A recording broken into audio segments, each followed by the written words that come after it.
একজন মুমূর্ষ রোগীকে বাঁচাতে রক্তের প্রয়োজন, রক্তের গ্রুপ এ পজিটিভ। যারা রক্ত দান করতে আগ্রহী তারা এই নাম্বারে যোগাযোগ করুন। ফেসবুকে মাঝে মাঝে এরকম নিউজ আসে না নাই? আপনি just you put down in share, শেয়ারের মধ্যে একটা পুট করে দিলেন, একটু শেয়ার মেরে দিলেন, ছড়িয়ে পড়লো হাজার হাজার ফেসবুক ফ্রেন্ডদের কাছে। তাদের অনেকে ব্লাড দিতে আগ্রহী, সে তাড়াতাড়ি যেয়ে সেখানে ব্লাড ডোনেট করে আসলো। আপনার একটা শেয়ারের কারণে বেঁচে গেল অনেকগুলো প্রাণ। চিল্লা এখন ঠিক কিনা? রক্তদানের মতো শ্রেষ্ঠ ইবাদত হতে পারে? আমরা মনে করি শুধু জিকিরি ইবাদত, আমরা মনে করি শুধু নামাজি ইবাদত। রক্তদান, এক ব্যাগ রক্ত থেকে অনেক মানুষকে বাঁচানো যায়। এর মধ্যে আছে হিমোগ্লোবিন, এর মধ্যে আছে প্লাটিলেট, আছে প্লাজমা। রক্তে একটা উপাদান আছে প্লাজমা, নাম শুনছেন? আগুনে পোড়া রোগীকে বাঁচাতে এই প্লাজমা লাগে। হসপিটালের বার্ন ইউনিটে যেয়ে দেখবেন মানুষ কিভাবে চিল্লায়। আগুনে পোড়া রোগীর যে কি কষ্ট, একটু দেখার জন্য হসপিটালের বার্ন ইউনিটে যাবেন, দেখবেন যে কি কষ্টে আছে তারা। এই প্লাজমাগুলোকে অনেক সেন্টিগ্রেড তাপমাত্রা নামিয়ে ঠান্ডা করে দেহে পুশ করা হয়। আপনার এক ব্যাগ রক্ত থেকে প্লাজমা আলাদা করা হবে, প্লেটলেটস আলাদা করা হবে, হিমোগ্লোবিন আলাদা করা হবে, শ্বেতকণিকা, লোহিত কণিকা আলাদা করে অনেকগুলো মানুষ বেঁচে যাবে। এজন্য ফেসবুক থাকাটা দোষের কিছু না, তবে ভালো কাজে আমরা ব্যবহার করব, ঠিক কিনা? আপনার ফেসবুক শেয়ারিং আপনার জান্নাতি বানাতে পারে, আর আপনার ফেসবুক শেয়ারিং আপনার জাহান্নামের লাকড়ি বানাতে পারে। চিল্লায় বলেন ঠিক কিনা? So the decision is yours. সিদ্ধান্ত আপনাকে নিতে হবে, আপনি কিভাবে করবেন। যে কোনো বিপদে ওয়া ইলা রাব্বিকা ফারগাব, কোনো দিকে মনোনিবেশ না করে কার দিকে মনোনিবেশ করব? যে কোনো বিপদ আপদ ফেসবুকে শেয়ার করার আগে শেয়ার করব কার কাছে? আমাদের যার যা লাগে আল্লাহ সবও যদি দিয়ে দেয়, আল্লাহর ধনভাণ্ডারের 1 ইঞ্চিও কমবে? হাদিসে কুদসিতে আল্লাহ বললেন, লাউ আন্না আউওয়ালাকুম ওয়া আখিরাকুম ওয়া ইনসাকুম ওয়া জিন্নাকুম, পৃথিবীর সব জিন, পৃথিবীর সব মানুষ বিশাল মরুভূমিতে দাঁড়িয়ে যদি আমার কাছে চাইতে শুরু করে, আল্লাহ এটা দাও, ওটা দাও, ওটা দাও, আমি আল্লাহ তোমাদের সব চাহিদাও যদি মিটিয়ে দেই, আমি আল্লাহর ধনভাণ্ডারের 1 ইঞ্চিও কমবে না। এজন্য চাইবো কার কাছে? বিপদে আপদে ভরসা করব কার কাছে? আর অবসরগুলোকে কাজে লাগানোর দরকার আছে না নাই? স্বাবলম্বী হওয়ার চেষ্টা করার দরকার আছে না নাই? ফা ইন্নামা আল উসরি ইউসরা, ইন্নামা আল উসরি ইউসরা। নবী হে, কষ্টের পরেই আছে সুখ, দুঃখের পরেই আছে আনন্দ। সব সময় মানুষের সময় একরকম কাটে না। এজন্য আমরা তাওয়াক্কুল করতে চাই একজনের উপর, তিনি কে? আল্লাহ আমাদের সবাইকে কথাগুলো বোঝার ও আমল করার তৌফিক দান করুক। আমরা পড়ি আমিন। আপনারা ওঠা বসা করতেছেন কেন? কিন্তু আমরা দুঃখ কষ্ট বেদনা কিছু একটা হইলেই সবার আগে আল্লাহরে শেয়ার করার আগে ফেসবুকে শেয়ার মেরে দেই। আছে না নাই? আপনাদের ফেসবুক অ্যাকাউন্ট আছে নাকি? কার কার আছে দেখি?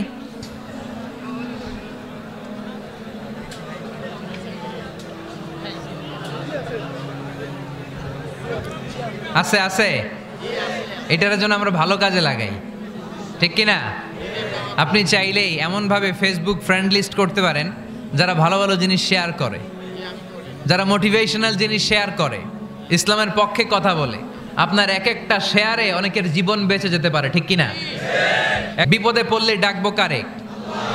আমাদের অসুস্থতাকে সুস্থতায় পরিণত করে দিতে পারে কে? চাকরির জন্য পাগল পারা, চাকরি নাই, চাকরির ব্যবস্থা করে দিতে পারে কে? বিদেশে যেতে মনে চায়, পাসপোর্ট দিয়ে রেখেছি, ভিসা নাই, ভিসা লাগাই দিতে পারে কে? The struggle isn't permanent in our life. দুঃখ কষ্ট এটা আমাদের জীবনে পার্মানেন্ট না, এটা সাময়িক। আচ্ছা আওয়াজ করে উত্তর দেন তো, 1 বছরে কয়দিন? কয়দিন? 365 দিন। গত 365 দিনে না খেয়েছিলেন কয়দিন? 20 দিন, 30 দিন। তার মানে অল্প কিছুদিন না খেয়েছিলাম, সারা বছরই খেয়েছিলাম, ঠিক কিনা? আচ্ছা, তো 365 দিনে অসুস্থ ছিলেন কয়দিন?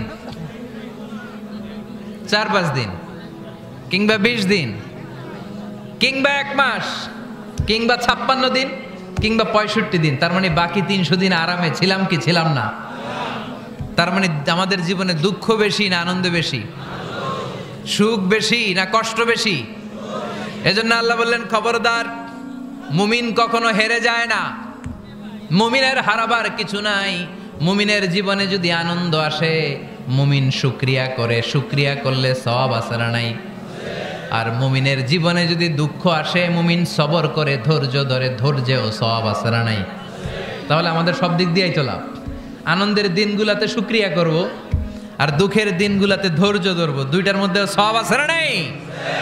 এজন্য বিশ্বনবী বললেন, আজাবান লি আমরিল মুমিন, মুমিনের বিষয়টা খুবই আশ্চর্যের। ফাইন আসাবাতহু সাররাউন শাকারা, মুমিন যদি আনন্দে থাকে সে শুকরিয়া করে, শুকরিয়া করলে লাভ আছে না নাই? ওয়াইন আসাবাতহু দাররাউন সাবারা, আর দুঃখে পড়লে সে সবর করে, ধৈর্য ধরে, ধৈর্য ধরলেও সওয়াব আছে না নাই? তার মানে আমাদের হারাবার কিছু আছে। মাঝে মাঝে আল্লাহ আমাদেরকে দুঃখ কষ্ট দিয়ে পরীক্ষা করতে চান, এগুলো আমাদের জন্য খারাপ নয়। এই দুঃখ কষ্ট বিপদ আমাদের কোমরকে সোজা করে, আমাদের পায়ের মাটিকে শক্ত করে, চিল্লায় বলেন ঠিক কিনা? প্রতিকূল পরিবেশে কিভাবে বাঁচতে হয় এই দুঃখ কষ্ট আমাদেরকে শিখায়। এজন্য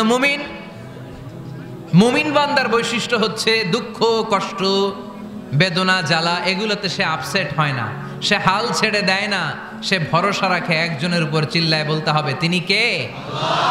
কারণ মুমিন জানে রাত্রি যত গভীর হয় অন্ধকার তমানিসা ভেদ করে সুবহে সাদিক হয়।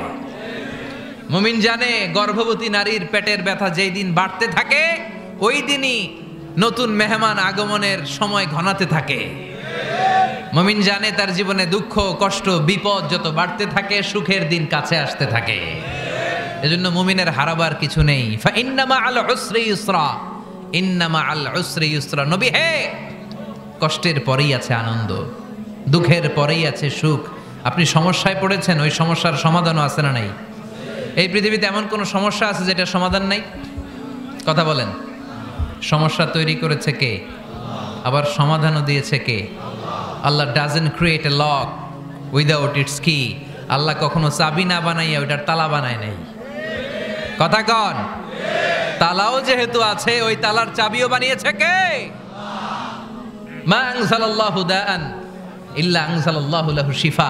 আল্লাহ দুনিয়ায় এমন কোনো রোগ পাঠায় নাই যেই রোগের ঔষধ বানায় নাই, এমন কোনো রোগ নাজিল করে নাই যেই রোগের কোনো চিকিৎসা বানায় নাই, হয়তো সেটা আবিষ্কার হয় নাই। অনেকে ক্যান্সারের কথা বলতে পারেন যে হুজুর ক্যান্সার এমন রোগ, এই ক্যান্সার তার নাই কোনো অ্যান্সার, কিন্তু বিজ্ঞানীরা বলতেছে এটারও অ্যান্সার আবিষ্কৃত হচ্ছে। সুবহানাল্লাহ কইবেন না? কিছু কিছু ক্ষেত্রে হয়েও গিয়েছে। এজন্য দুঃখের পরেই আছে সুখ, কষ্টের পরেই আছে আনন্দ। এই দুনিয়াটাই এরকম, কষ্টের পরই আনন্দ। দেখবেন তারাবির নামাজ 20 রাকাত পড়তে কষ্ট লাগে না? কোমরে ব্যথা, হাঁটুতে ব্যথা, কিন্তু 20টা রাকাত যখন শেষ করে মসজিদ থেকে বের হই একটা আনন্দ আছে না নাই? কষ্ট করে পরীক্ষার জন্য প্রিপারেশন নিলেন আপনি কয়েক মাস, কিন্তু ফলাফল যখন ভালো হয় তখন একটা আনন্দ আছে না নাই? সারাদিন রোজা রাখলেন রমজানে, কি কষ্ট, তৃষ্ণায় গলা ফেটে যায়, কিন্তু ইফতারির সময় যখন রুহাবজা শরবতটা খাই কেমন লাগে? একটা আনন্দ আছে না নাই? এজন্য আল্লাহ বললেন فَإِنَّ مَعَ الْعُسْرِ يُسْرًا إِنَّ مَعَ الْعُسْرِ يُسْرًا। ও নবী, কষ্টের দিন মক্কায় অল্প কিছু দিন, মদিনাতে আনন্দের দিন অপেক্ষা করছে। আমাদের জীবনে যদি দুঃখ কষ্ট আসে আমরা ধৈর্য ধরবো, তাওয়াক্কুল করবো একজনের উপর, তিনি কে? কারণ আমরা বিশ্বাস করি কষ্টের দিন এটা চিরকালের জন্য নয়, সামনে আনন্দের দিন আমাদের জন্য সেট করে রেখেছে কে? বিশ্বনবী একাধারে যেমনি মসজিদে নববীর ইমাম ছিলেন, পাশাপাশি মদিনার রাষ্ট্রের প্রেসিডেন্ট ছিলেন, ঠিক কিনা? তার মানে ইমাম বা নেতা এমন হওয়া দরকার যে নামাজও পড়াতে পারে আবার সমাজও শাসন করতে পারে, ঠিক কিনা? এমন নেতার দরকার আছে না নাই? এজন্য বিশ্বনবী বললেন রাব্বি আদখিলনি মুদখালা সিদকিন ওয়া আখরিজনি মুখরাজা সিদকিন ওয়াজআলনি মিন লাদুনকা সুলতানান নাসীরা। ও আল্লাহ, আপনি আমারে সত্যতার সাথে মক্কায় রাখেন, বের করলেও সত্যতার সাথে বের করেন, আর আপনি আমাকে বিজয়ী শক্তি দান করেন। বিজয়ী শক্তি, রাজনৈতিক শক্তি বিশ্বনবী আল্লাহ তাআলার কাছ থেকে দোয়া করে চেয়ে নিয়েছেন, চিল্লায় বলেন ঠিক কিনা? রাজনৈতিক শক্তির দরকার আছে না নাই? দরকার আছে? তা আস্তে করে বললেন কেন? রাজনৈতিক শক্তি থাকার দরকার আছে না নাই? দেখেন বাংলাদেশ সৃষ্টি হয়েছে কত সালে বলেন? কত সাল? বাংলাদেশের বার্থডে কবে? 1971-এ। এই 71 সালের পর থেকে আমাদের বাংলাদেশে সুদ আছে না নাই? কিন্তু সুদের বিরুদ্ধে ওয়াজ আছে না নাই? আলেম ওলামারা আজীবন সুদের বিরুদ্ধে ওয়াজ করছে। আমরা ওয়াজ আগে করতাম, এখন করতেছি, সামনেও করব, মাগার সুদ মরবে না। এর কারণ যেটা আইন করে প্রণয়ন করা হয় ওইটা ওয়াজ করে মারা যায় না, ওইটারে আইন করে নষ্ট করতে হয়। চিল্লায় বলেন ঠিক কিনা? আমি সারা জীবন সুদের বিরুদ্ধে ওয়াজ করলে সুদ যাবে না, কিন্তু দেশনেত্রী মাননীয় প্রধানমন্ত্রী যদি কালকে ঘোষণা দেয় বাংলাদেশের কোনো ব্যাংকে ব্যাংকিং ফিনান্সিয়াল ট্রানজ্যাকশনে কোনো সুদ চলবে না, তার পরের দিন থেকে বাংলাদেশে কোনো সুদ থাকবে না। চিল্লায় বলেন ঠিক কিনা? এজন্য সাইয়েদনা ওমর ফারুক বলতেন, ইন্নাল্লাহা লা ইয়াযাউ বিল কুরআন মা ইয়াযাউ বিস সুলতান। আল্লাহ মাঝে মাঝে ক্ষমতার মাধ্যমে এমন কিছু করে যেটা আল্লাহ কোরআনের মাধ্যমেও করে না। চিল্লায় বলেন ঠিক কিনা? কালকে যদি ঘোষণা হয়ে যায় 5 ওয়াক্ত নামাজ যদি না পড়া হয় 5 বেত। কয় বেত? চেয়ারম্যান না পড়লে চেয়ারম্যানের পিছনে 5 বেত, এমপি না পড়লে এমপির পিছনে 5 বেত। কথা বলেন? মাননীয় প্রধানমন্ত্রী যদি এটা ঘোষণা দিয়ে দেয় যে কালকে থেকে নামাজ না পড়লে 5 বেত, এটা সবার জন্য এই আইন। একটা বেনামাজি খুঁজে পাওয়া যাবে? সব কই দৌড়াবে? মসজিদে। অজু থাকলেও দৌড়, না থাকলেও দৌড়। কারণ মায়ের উপরে কোনো ওষুধ আছে? কথা বলেন? কারণ মায়েরে ভিটামিন আছে, মায়েরে কি আছে?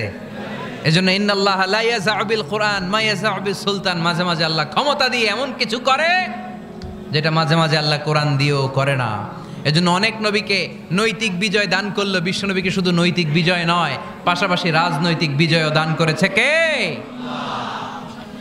তিনটা নেয়ামতের ঘোষণা দিয়ে আল্লাহ বললেন, আলাম নাশরাহ লাকা সাদরাকা ওয়া ওয়াদা'না আনকা বিজরাক আল্লাযী আনকাযা যাহরাক ওয়া রাফা'না লাকা যিকরাক। পড়েন সুবহানাল্লাহ। নবী হে, আপনার মর্যাদা আমি অনেক বাড়িয়েছি। আপনার কথা শুধু মুসলমানেরাই বলে না, হিন্দুরাও বলে। আছে না নাই?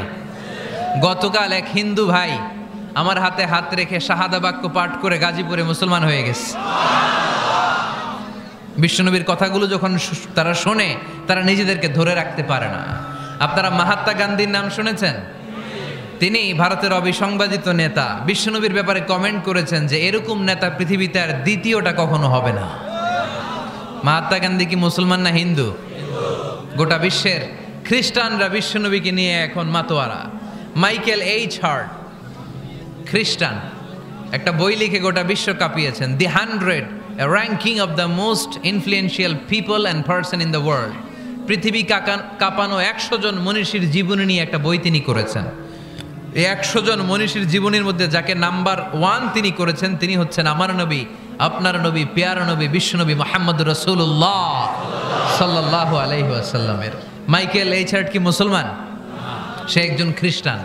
তার মানে ওয়া রাফা'না লাকা যিকরাক, বিশ্বনবীর সম্মান শুধু আমাদের মুখ দিয়ে প্রচারিত হয় না, ইহুদি, খ্রিস্টান, বৌদ্ধদের মাধ্যমেও বিশ্বনবীর সম্মানকে বাড়িয়ে দিচ্ছে কে? I have studied him, the wonderful man, in my opinion, far from being antichrist, and he must be called the savior of humanity। খ্রিস্টানরা বলছে আমরা এই মুহাম্মাদের জীবনী গবেষণা করে পড়েছি, তাকে খ্রিস্টান বিরোধী বলা তো দূরের কথা, তাকে মানবতার ত্রাণকর্তা বলতে হবে। তিনি গোটা বিশ্বের জন্য সুপারম্যান হয়ে পৃথিবীতে এসেছে। As a father, as a teacher, as a lawgiver, as a lawmaker, Muhammad is the superman of the world। স্বামী হিসেবে, পিতা হিসেবে, নেতা হিসেবে, নবী হিসেবে মুহাম্মদ ইসলাম সাধারণ কোনো মানুষ নয়, তিনি গোটা বিশ্বের জন্য সুপারম্যান হয়ে পৃথিবীতে আগমন করেছে। ওয়া রাফা'না লাকা যিকরাক। নবী, দুশ্চিন্তা করবেন না, টেনশন করবেন না, আমি আপনার সম্মানকে বাড়িয়ে দেব। এই তিনটা নেয়ামতের বর্ণনা সূরা ইনশিরাহের ভেতরে বর্ণনা করলেন কে? এরপরে রাব্বুল আলামিন বিশ্বনবীকে নেয়ামতের বর্ণনার ঘটনা শুনিয়ে বিশ্বনবীকে সান্ত্বনা বাণী শোনাচ্ছেন আর পড়ছেন, ফা ইন্না মাআল উসরি ইউসরান ইন্না মাআল উসরি ইউসরা। নবী গো, নিশ্চয়ই কষ্টের পরে আছে আনন্দ, দুঃখের পরেই আছে সুখ। সুবহানাল্লাহ।